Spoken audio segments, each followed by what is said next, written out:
Hi, it's a pleasure to meet you all in cyberspace. Really looking forward to seeing you all this summer. I hope you're settled in with a nice hot drink or cool drink, whatever you prefer, for this mini journey through some information and resources on mindfulness. I'm Amy Eva, the Associate Director, Education Director at the Greater Good Science Center. And this webinar on mindfulness is the second in our three-part series. So let's jump right in. Here are our basic goals for the next 30 minutes or so.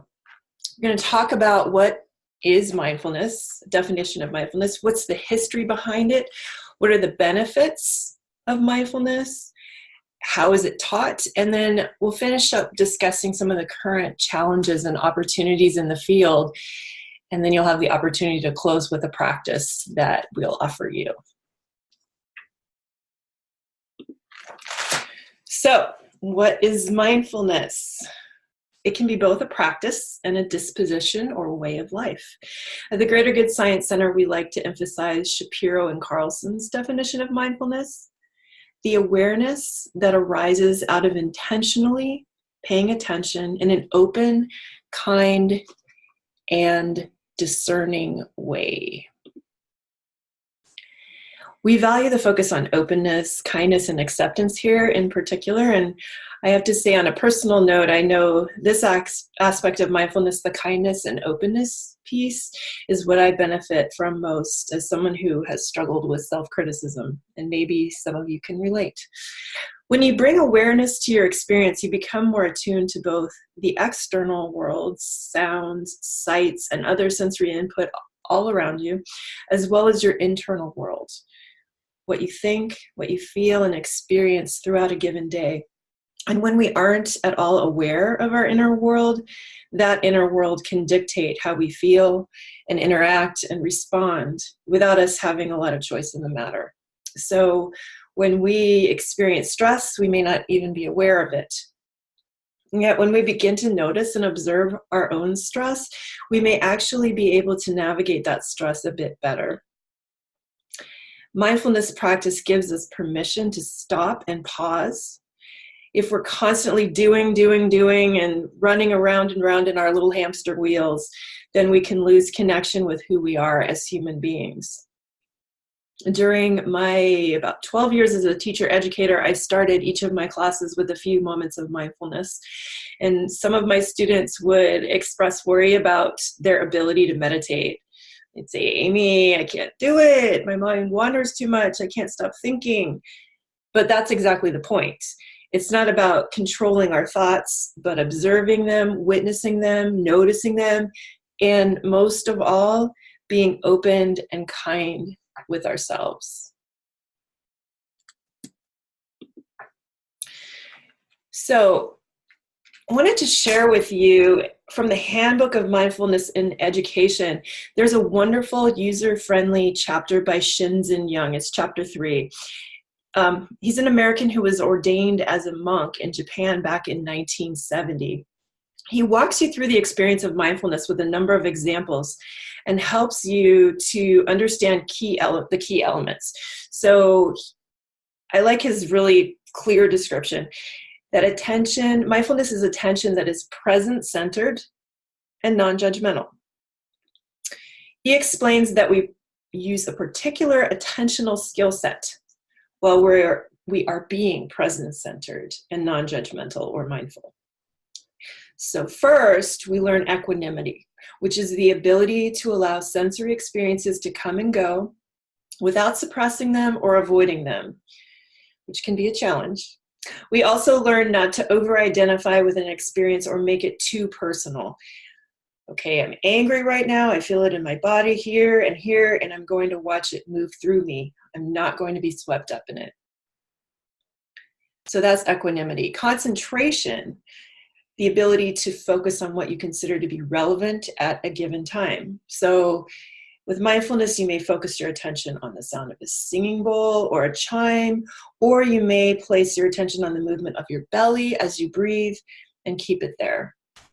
And finally, there's sensory clarity, the ability to keep track of what you're actually experiencing in the moment as it sort of comes and goes. So sounds coming and going, patterns of breath, beginnings and endings of sounds and sensations. And I wanted to have us think a little bit more about what's happening when you engage in mindfulness, the mechanisms behind it. There are two primary forms of attention that you draw on. First, focused attention, and then open awareness. Arthur Zions shares this diagram with his students and colleagues, and I think it's a really helpful visual for differentiating these two complementary skills. So when you focus your attention, you concentrate on a specific target, like that sound of the singing bowl or the movement of the air through your nostrils as you breathe. But during open awareness, it's also called open monitoring by some researchers, your mind becomes a receptive space. And you simply notice things as they arise or as they come and go. So you can experience open awareness during a sitting meditation when you feel a body sensation pass through you, or you hear a loud car drive by your classroom. You're openly witnessing what appears, whether that's something that appears internally or externally. So here are some of the commonly used mindfulness practices. Let's run through them briefly. Body scan. You typically lie down on your back and deliberately move your attention through your body, concentrating on specific body parts and relaxing them. You can shift your attention from your head to your neck and shoulders, down your body, one body part at a time, all the way to your toes, or you can do the reverse. So because you have a specific target of focus as you mentally scan your body, the primary cognitive mechanism here is focused attention. What about breathing meditation? That's where you follow your breathing patterns as they occur naturally. Perhaps at times paying attention to a particular place in your body, like your belly or your chest, but what you're primarily doing is you're being with your breath and you're watching it as it naturally occurs. You're watching it come and go, you're inhaling and exhaling, so the primary cognitive mechanism here is open awareness. With loving kindness meditation, you have a very different focus of attention. And in this case, you aren't concentrating on an object like a sound or a body part, but you're focusing on mentally sending good wishes to a specific person, a loved one, a neutral person in your life, like your bus driver or your mail carrier, or someone who challenges you, like maybe a family member or a colleague or a student. Your orientation here is relational. And depending on the guided meditation script you use, you may send good thoughts to the person you have chosen, saying in your mind, may you be safe, may you be healthy, may you live with ease and happiness. In loving kindness meditation, you can also focus on sending good thoughts to yourself, which is a way of exercising self-compassion. What about this last form of meditation, witnessing thoughts and emotions? If you're sitting and you're observing your thoughts or feelings as they pass through your mind, you're watching them come and go like clouds that pass through the sky. What's the primary cognitive mechanism here? Focused attention or open awareness? Hopefully, open awareness comes to mind for you here. It doesn't mean that you don't pause and let me just go back. You don't pause and fixate on a thought like, when am I going to finish all this grading? Or why am I so sleepy today? But the idea is to let that thought pass and to open yourself up again to other thoughts and feelings as they come and go. So generally speaking, that would be more of an open awareness practice.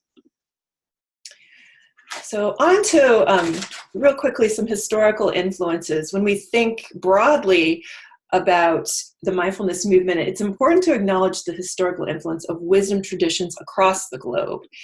And East Asian practices, in particularly practices from the Buddhist tradition, have been adopted in many parts of the world, especially in Western industrialized countries. So we just wanted you to have a list of resources here for exploring range of philosophies and contemplative practices that have informed the mindfulness movement. The secularized mindfulness movement in the West really gained influence as the scientific study of Jon Kabat-Zinn's work evolved. He drew from Buddhist meditation to develop the mindfulness-based stress reduction program in 1979. And his 8-week MBSR program featured various forms of mindfulness practice, including body scans, sitting and walking meditation, gentle yoga for patients suffering from chronic physical pain. So study participants decades ago in practicing MBSR, they reported that they were better able to manage their physical pain and stress after they completed his 8-week program. And since the early 80s, you may be aware that the MBSR model has been adopted for a range of populations and settings: therapy patients, people suffering from addiction, soldiers, NFL players, working professionals, teachers, and students. Of course, the secularized mindfulness model is primarily presented through a white lens. And if you want to think more deeply about the application of mindfulness in diverse settings, take a look at the work of these 3 experts. Just a quick taste of what they're doing. First, Rhonda McGee draws on research to demonstrate that mindfulness can play a role in reducing racial bias. She shares a set of mindfulness-based color insight practices for increasing our awareness of how race impacts all of us. If you click on her name, you will access an article that includes a wide range of practices. I use her practices frequently, and we will share some at the Summer Institute with you. Next, Vicki and I had the privilege recently of hearing Dr. Michael Yellowbird speak at the Mindfulness in Education Conference in Washington, D.C. And he studies mindfulness, trauma, and healing among Indigenous people in North America. He explores the way that mindfulness can facilitate what he calls neuro-decolonization. So drawing on traditional ceremonies to train the mind and change the brain's capacity to heal from trauma and the trauma of colonialism specifically. You can access one of his talks by clicking on his name as well. And then finally, Camila Majid, her recent webinar features a discussion of mindfulness and how it can help us to develop what she calls discomfort resilience. Really appreciated her webinar. You can click on it as you access her name. It's hyperlinked there. She explains that we're immersed in a society focused on avoiding discomfort, and we tend to avoid conversations about race. Discomfort resilience is our capacity to experience uncomfortable feelings with interest in the growth to be gleaned from our pain. One of her webinar activities, for example, she asks you to consider a time when you explored or discussed something that made you really uncomfortable, and to think about how that made you grow.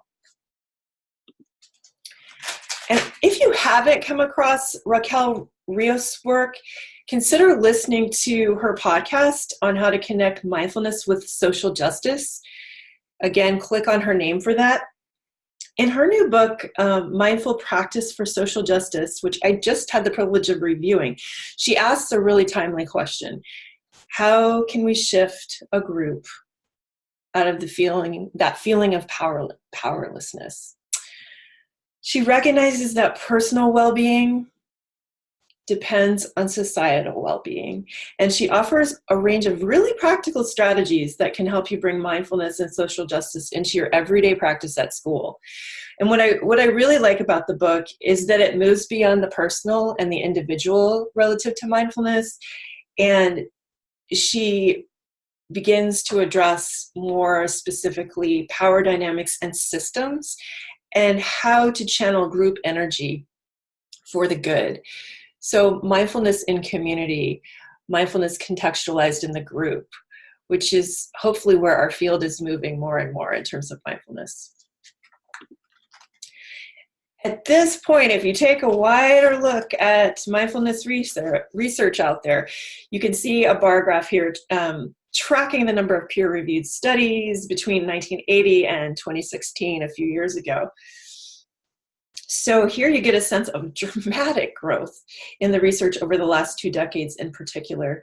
And if you want to track mindfulness research, you might sign up and follow AMRA, the American Mindfulness Research Association, to keep up with the latest studies. I know I have been working hard this year to increase my knowledge of the research, and I'll share a little bit more about what I found just even this year in mindfulness relative to benefits to students.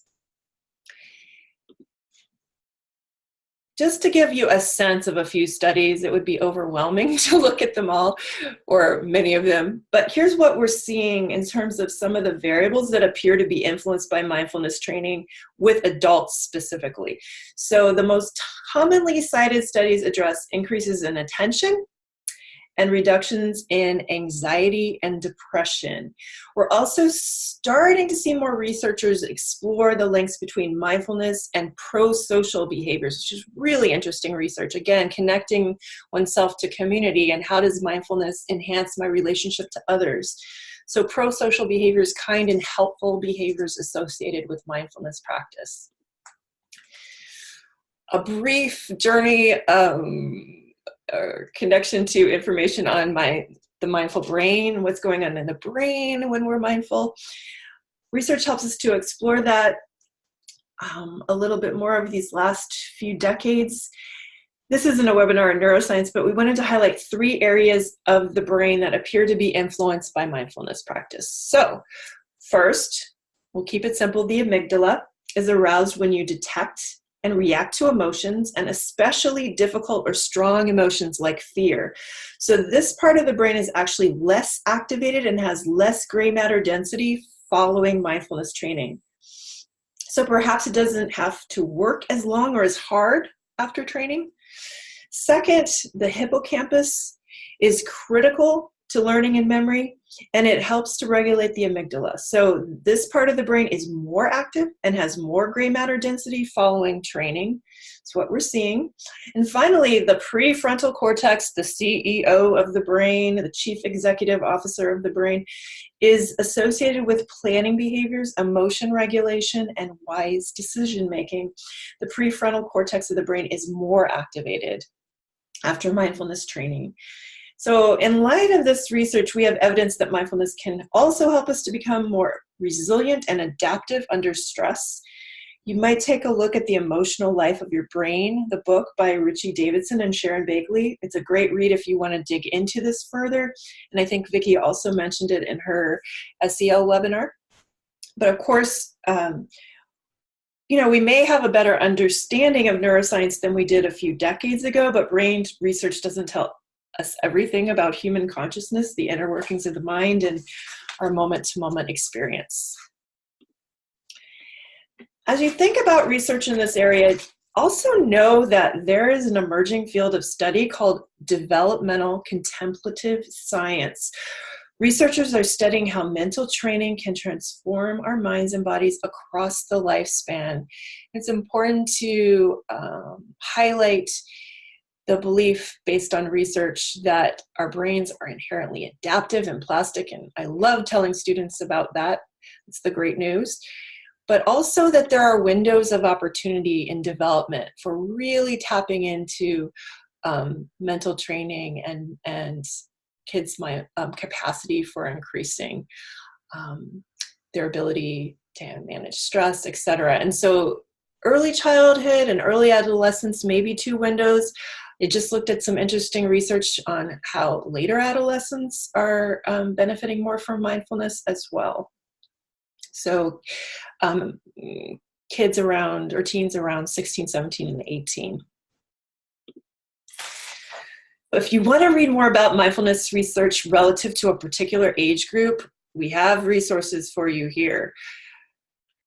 These are the latest research reviews that I found this year. And if you click on the citations in the slide, ooh, that's a nice order. Oh, I'm going back. You'll be able to access the papers you're most interested in. So you click on a citation, you will be hyperlinked to that article. But I'm going to give you a quick overview to whet your appetite. The Irwin and Robinson review of 12 studies suggests some promising outcomes for young children. this is the area where we have the least research, but we're seeing in that review of research some benefits to attention and self-regulation and maybe some motor skills as well. A lot of the studies in this arena also incorporate a little bit of yoga. Just came across a study of early adolescents that just came out this year, and that we're targeting the age of 11 to 14 years old in this review of research, and 11 of the 13 studies reviewed demonstrated benefits to student well-being in general.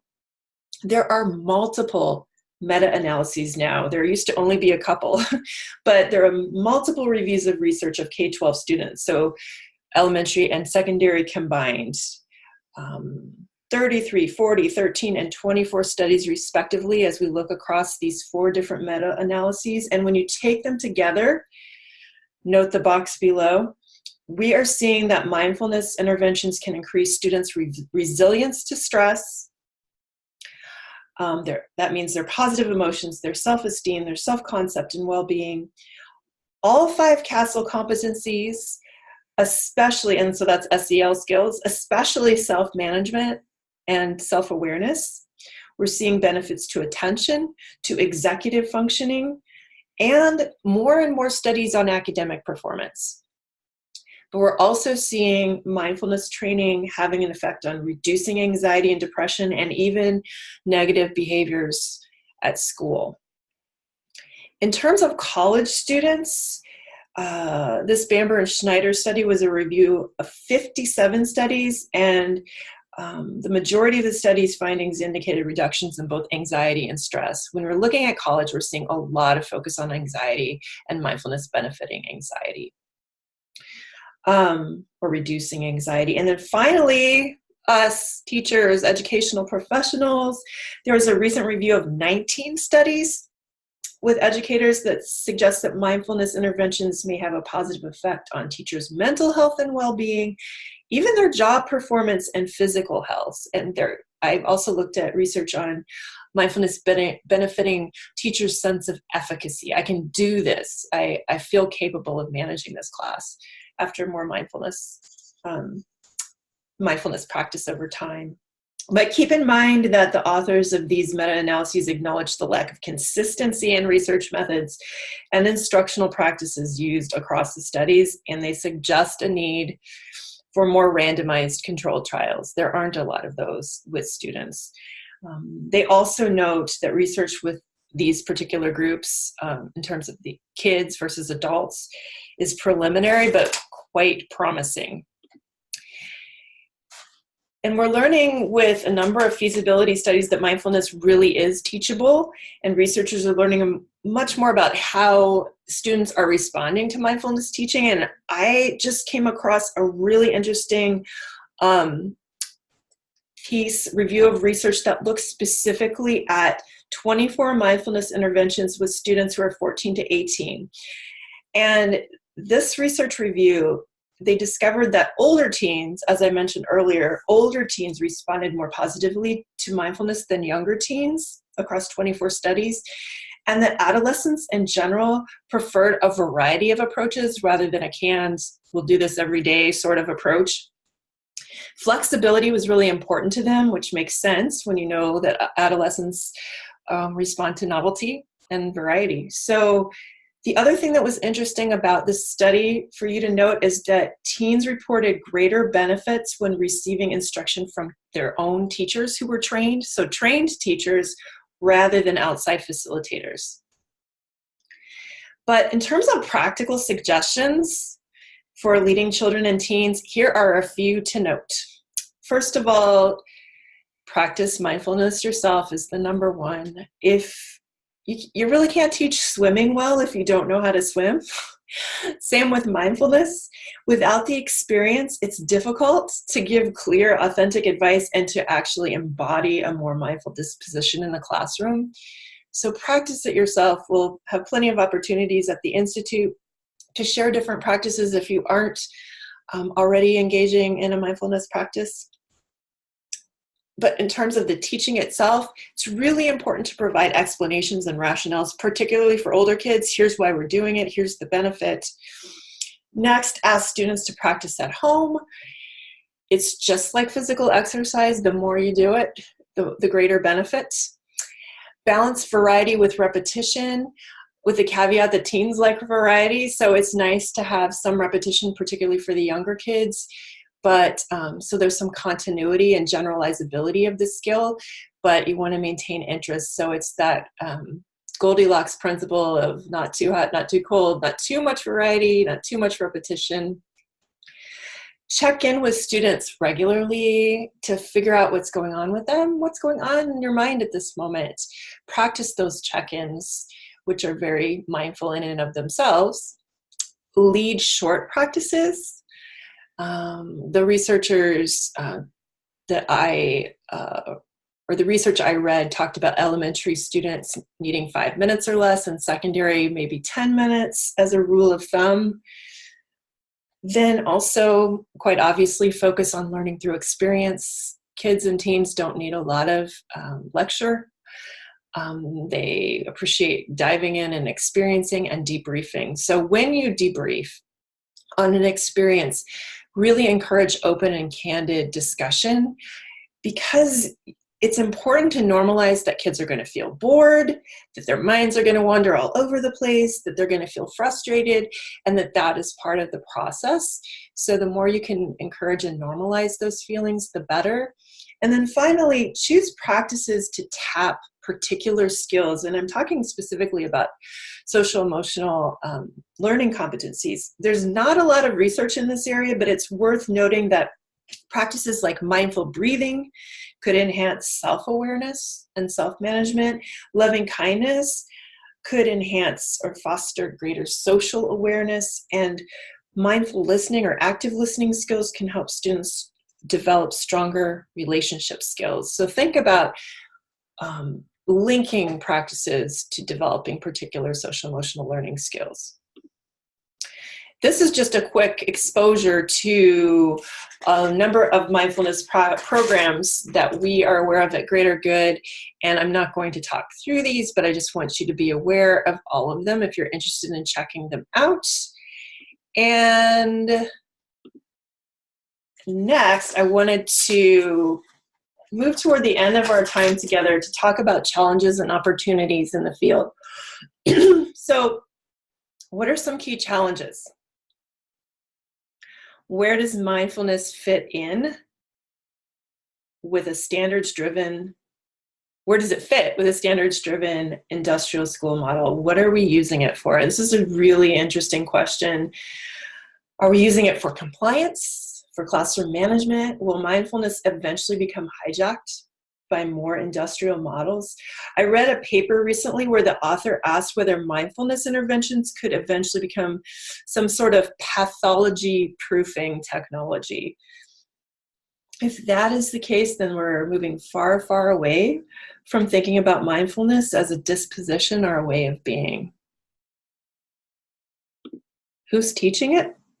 How and who benefits? When you look at the Time magazine cover here, secularized mindfulness is primarily translated through a white lens. Who teaches whom is a good question to ask, and who are the mindfulness study participants?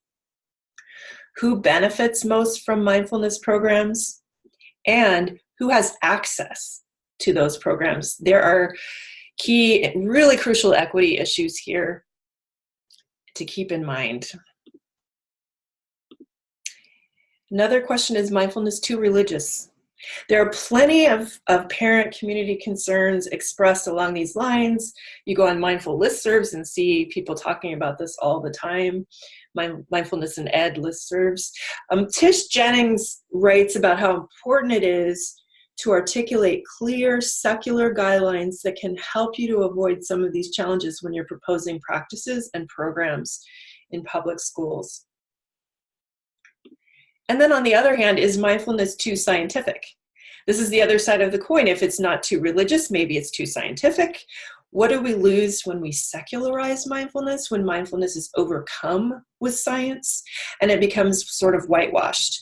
What do we lose when we don't embrace or at least acknowledge the influence of wisdom traditions from across the globe? And what if we saw mindfulness more as a habit of mind or disposition rather than a specific brain-based skill? Is mindfulness becoming commodified? Is it becoming a shallow band-aid method for addressing stress at school or in the workplace? And some in the field even refer to it as mindfulness. Is it becoming a pop culture trend so that people are now beginning to roll their eyes when they simply hear the word mindfulness? And what do we do about that? Finally, is mindfulness too therapeutic? What about rationality and logic? All of the focus on self-esteem and emotional intelligence and mindfulness leans toward therapy in schools, doesn't it? Teachers aren't therapists, claim some critics. Some things to ponder and some opportunities. First of all, using contemplative practices more in academic learning. We will spend more time during the Summer Institute exploring how teachers and professors can draw on mindfulness-based practices to actually enhance reading, writing, and other learning experiences. And we'll do that together. You will experience some of these practices and think about how they can apply to your classrooms and colleges. Understanding how mindfulness relates to equity and social justice. This is a biggie. It's important to remind you, again, of Rhonda McGee's work here. I mentioned her a few slides back, and I want to mention a few other individuals who are contributing in this area. Michelle Chapman is exploring a definition of Black mindfulness. And in my notes, I have a link to her webinar. And also Angela Rose Black is part of a group called Mindfulness for the People. She focuses on bringing compassionate mind-body wisdom to the field of racial justice, particularly on university campuses. She addresses what she calls racial battle fatigue and white fragility. I also have a link to some of her work in the notes, the PowerPoint notes you'll receive. And then finally, drawing on mindfulness to complement SEL and character ed. One of the larger goals of Greater Good is to think about how the fields of mindfulness, SEL, and character ed come together and inform each other. And Vicki will share a bit more about how these three come together in the final webinar in our series. So there are real concerns we need to keep in mind as we study and apply mindfulness in educational settings, yet there are all kinds of opportunities. It's a burgeoning field. So many more programs are opening up in schools right now. There's so much power in making mindfulness a part of your life individually. You apart from your students, the people you work with, and I certainly wouldn't be here if there weren't. I doubt you would either. Mindfulness is a way of befriending ourselves and our experience. Sometimes the most important thing in the whole day is the rest we take between two deep breaths. And we can't say goodbye without encouraging you to take that rest and experience a few minutes of mindfulness. There are a number of different websites that offer free guided practices, and our Greater Good in Action site is one. This mindful breathing practice on our site is from UCLA's Mindful Awareness Research Center. So if you just click on the sound icon at the bottom of the slide, you can end this webinar with a quick brain break check-in. So a mindful breathing practice for you. And thank you so much, and we are really looking forward to seeing you soon. Take care.